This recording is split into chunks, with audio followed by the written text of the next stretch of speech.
Are you ready, kids? Hello, it's Employee a Million, and welcome back to SpongeComs. Today's episode is Season 3, Episode 15, or Episode 55 overall, The Great Snail Race and Midlife Crustacean, both of which originally aired on Nickelodeon on January 24th, 2003. Yep, we're heading into the last few years of the pre-movie era, the last 6 or 7 episodes, and this episode was actually delayed by a few months, according to some really old information on a site called TV Tome, which I don't even think is up anymore. I don't even know if the name is supposed to be TV Tome or TV to Me, but it took a while for this one to air, and was it worth it? I don't know. Let's start. The Great Snail Race was written by Paul Tibbett, Kent Osborne, and either Meriwether Williams or Joe Liss. You see, on some copies it says Meriwether Williams, on others it says Joe Liss, who joined the writing staff of SpongeBob for the 3rd season and only the 3rd season. After it ended, he left the show to work on Drawn Together and some other stuff, and I think that's pretty clear in his few scripts that he worked on. Like, his name is probably one of the Season 3 writers you can tell the most belongs in Season 3, because there's a lot more slapstick violence in his scripts. Not saying that's especially a good or bad thing, but in this case, I think it might just be a bad thing, but yeah. This was also the last pre-movie episode to be released on one of those little vanilla standalone sets, namely the Where's Gary DVD, which was mostly Season 4 episodes except for this one, so I guess that for DVD collectors, this one isn't quite as well known or nostalgic. At least I think that was the last place it aired. I think it might have been on an earlier release, actually. Forget I said that, but yeah, this ain't my favorite Season 3 episode. I do think that it has good ideas. Like, I do really like the idea of Squidward getting a snail, which would be something that disgusts him, but this particular one is a purebred, and he's trying to race it and make money off of it, and basically turn owning a snail into something fancy. I think that works for him. But then you look at, like, the snail race, and there's a few problems that I have with the race in particular, in terms of, like, a storytelling perspective, in terms of, like, the logistics of it. SpongeBob, Squidward, and Patrick's contenders are the only ones we ever see in a race of just 3 competitors, and I don't know if that makes any sense considering just how big the venue is and how many people probably race, or at least try to race their own snails in it. Is it a particular league? How did SpongeBob, Squidward, and Patrick's, get into such a prestigious, league so as to, like, have all these eyes around them? Another issue I have with the story, well, sort of a half issue, is SpongeBob randomly making a sexist comment. It isn't to anyone in particular, but you don't really think of SpongeBob as a character that can do sexist jokes. He's just as nice to the female characters that he interacts with as everyone else, extremely.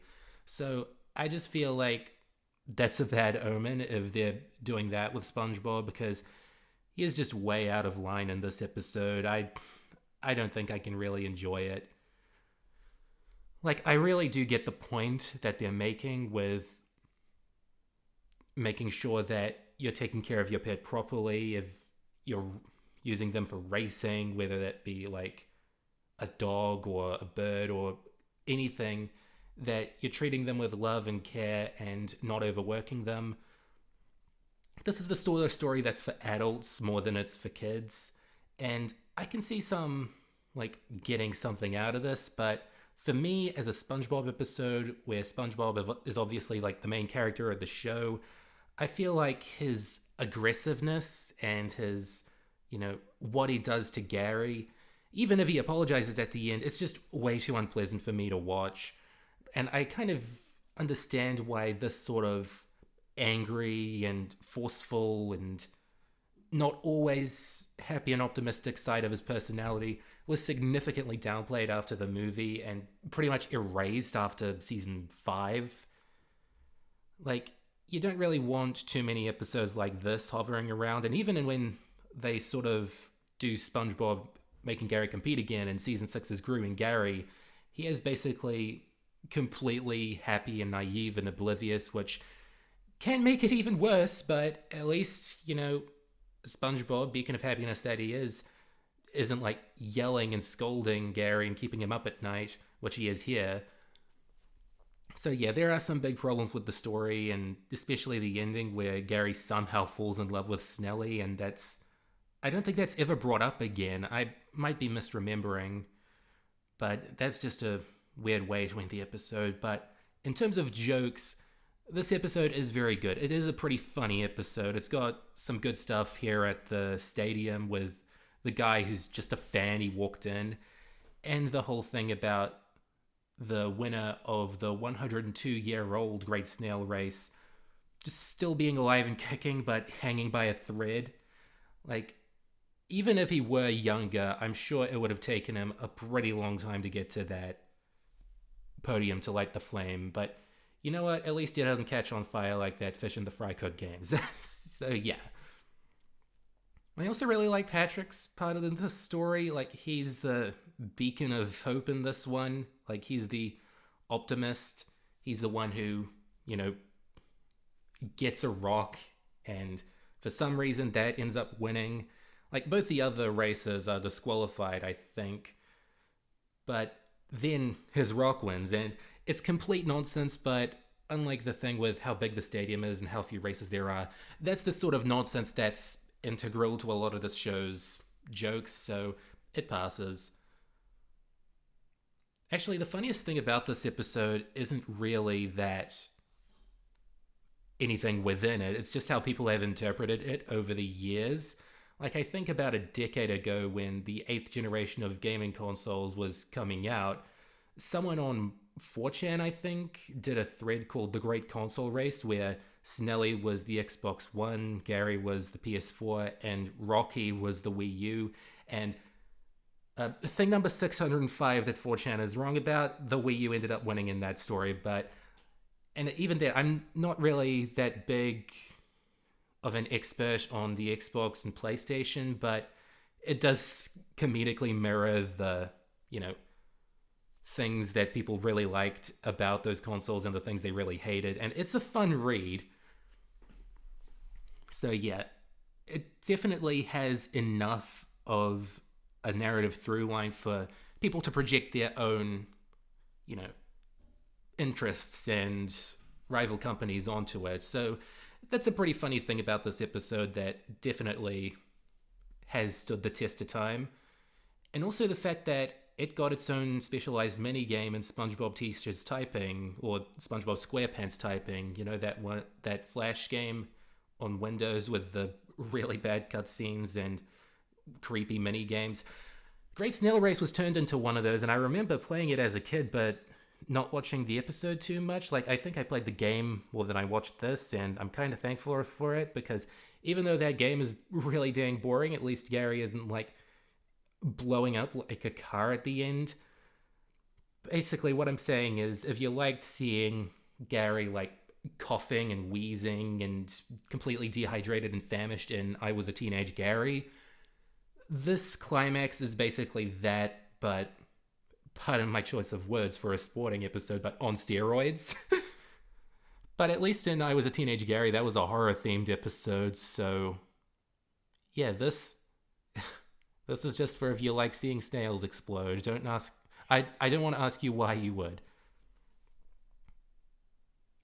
But again, they do try a few haphazard things to just make it a little less salty here. Again, pardon my phrasing, of SpongeBob apologizing and being told by Gary, who can suddenly communicate with him, that, he was getting pushed too hard. And then the love angle at the end, which it just comes out of nowhere. But I think that's trying to parody how, contrived romances can be in sports movies. It doesn't come off that way, but it's there. And also just Sandy coming back to kick SpongeBob's butt. That's a good cathartic way to end the episode. But otherwise, yeah, this ain't my thing. Like, there are definitely episodes in the pre movie seasons that I like less, but this just ain't it, Chief.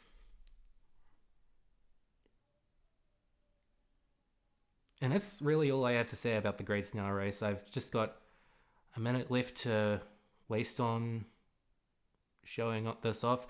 Also, the thing about Squidward's name being mistaken and mis like spelt and misheard and getting it wrong, the others getting it wrong, that is fine as like a little joke, but it is kind of weird how SpongeBob's been living next to Squidward for a couple years now, but doesn't really know it. I know that maybe this is one of the first SpongeBob episodes in the timeline, and this is just the first time SpongeBob heard the name, and just Squidward's luck that no one can really get it right at this point. But yeah, after this, he really should have renamed himself Tortellini because that line delivery is pretty good.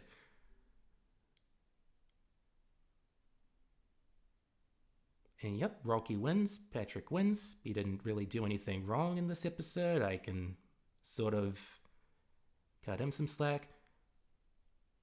Okay, I've got like a minute, a few seconds to go on this. So, do you mind if I just go straight to Midlife Crustacean, even though the Great Snail Race card is still on screen? Okay. The Midlife Crustacean was written by C.H. Greenblatt, Kaz, and Mark O'Hare, and it's definitely got more of a C.H. Greenblatt feel than a Kaz or Mark O'Hare feel. And that's not a bad thing at all. I really do like his style in SpongeBob, even when it's by himself. And this is just a really funny episode, but more of a story than like a string of comedic gags. But there are a few things that it does. Like, it has a song called You're Old at the start, performed by Martin Olson and written by Eben Shelter, who joined the show with A Christmas Song and Christmas Who, and is still writing songs for the show. He is their trademark songwriter, and he's had his ups, he's had his downs. This is one of the most depressing songs he's written for the show, but, you know, it resonates with people. Like, everyone fears getting old. If you're 60, if you're 6, you know, it is just something that we gotta deal with, and this episode is about that. And,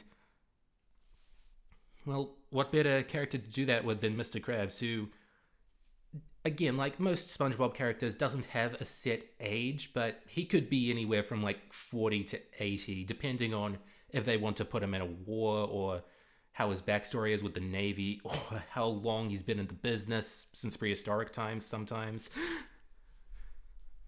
But, yeah, they get a few good jokes out of Mr. Krabs having a midlife crisis 3 seasons in out of 13 currently. And I don't know if this is just the writers writing their dads or writing themselves feeling like they're getting old, but yeah, there is definitely a sort of relatability to the dialogue and the jokes in this episode.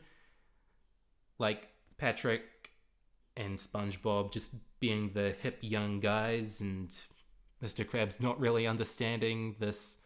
We call it Zoomer humor now, but just what the hip and with it kids are saying. And I do really like this scene of Mr. Krabs and his daughter Pearl discussing the word coral and how Krabs has now ruined it for Pearl's clique. I really do wish they would use coral a bit more. I know they still use it for some Pearl episodes, but, you know, it's one of those just serendipitous sea puns that you can put in more situations. And we've got a nice little bit of humor about just using Mr. Krabs for a bunch of old people jokes. Like his blinkers on. That always catches me off guard. It's just such a easy way to do it without coming off as obvious. And of course the cemetery joke is really dark and funny. And this is a conflict that does really fit his character and isn't about money and stuff. Like, it is about, you know, does he have time left on this earth to be young and chipper? Not really, but he finds a way. And you'll also notice that starting with this episode in the Great Snail Race, that SpongeBob and Patrick are starting to get a bit louder and more jaunty. I mean, they're getting near the end of season 3. Obviously, their voices and their actions had changed quite a lot since the start of the show. But we're starting to get to the point between like the pre-movie and the movie where Tom Kenny's voice as SpongeBob is starting to change into something a little higher pitched, and I do not mind this interpretation of his voice. It can be funny, it can work, but yeah, it can get grating when he's constantly yelling like in this part. Like it's a good scene. It's a good SpongeBob Patrick Squidward scene with them somehow thinking that Squidward's eavesdropping even though they're screaming it at the top of their lungs. But it's just something you don't want to overdo, you know? Guess what the next couple seasons after 3 do it? Yeah, they overdo it. And I do kind of like how SpongeBob and Patrick are such geeks that they don't even really successfully teach Mr. Krabs how to be hip and young. They just go about their merry way, do what they do. And it's stuff that we haven't really seen them do before, like go to the laundromat and play Dungeons and Dragons or some other kind of tabletop RPG. Just sort of nerdy stuff. And SpongeBob, at his heart, is a bit of a nerd, even if he isn't like constantly reading books and playing video games and listing math statistics. He's just got the air of a nerd, especially in those earlier Steven Hillenburg sketches. And it's kind of nice that they do an episode dedicated to showing off just how nerdy and lame he can be if you're trying to get like a wild night out with him. And Patrick's just along for the ride. Like, here's a character that can just like, without any sort of criticism, just go along with what SpongeBob wants to do. But again, there is some sort of old-fashioned party humor in here, like this little bit where SpongeBob and Patrick just get in a little bit of a rhythm, a cycle of all of them telling each other they want to party. That's a good old joke that I think anyone can relate to, even if they haven't really done exactly this before. And I mean, this episode has a bit of a legacy. Everyone really likes the line, "Are you feeling it now, Mr. Krabs?" Like, even if you haven't watched SpongeBob in years, you still end up quoting that somehow. "Are you feeling it now, Mr. Krabs?" And again, it's just because of the theme of this episode about getting older and wanting to reclaim some youth. Good thing to air on a channel aimed at 7-year-olds, but, you know, it resonates. But yeah, this montage is good. All the things that they do are good. Like, I don't think it's, like, the funniest stuff that they could do, but they do a lot of things, and, you know, variety is the spice of life. But now, let's just talk about the controversy surrounding this episode and the panty raid and how it's affected how Nickelodeon views this episode. So, this episode aired in 2003, which was a very raunchy time for comedy. Like, you'd get a lot of, you know, innuendo and gay jokes in movies and shows, and a lot of just perverted comedy in general. And people didn't really see this as too offensive in the 90s and early 2000s unless they were like nuns. But now it's just... Oh, and also here's the part where Mr. Krabs says, "Any port in the storm," just in case you thought this episode was bluer than it is. So, yeah.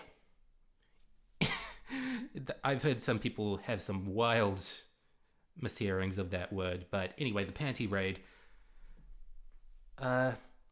It is definitely a product of a time when comedy was definitely a bit more risque than it is now.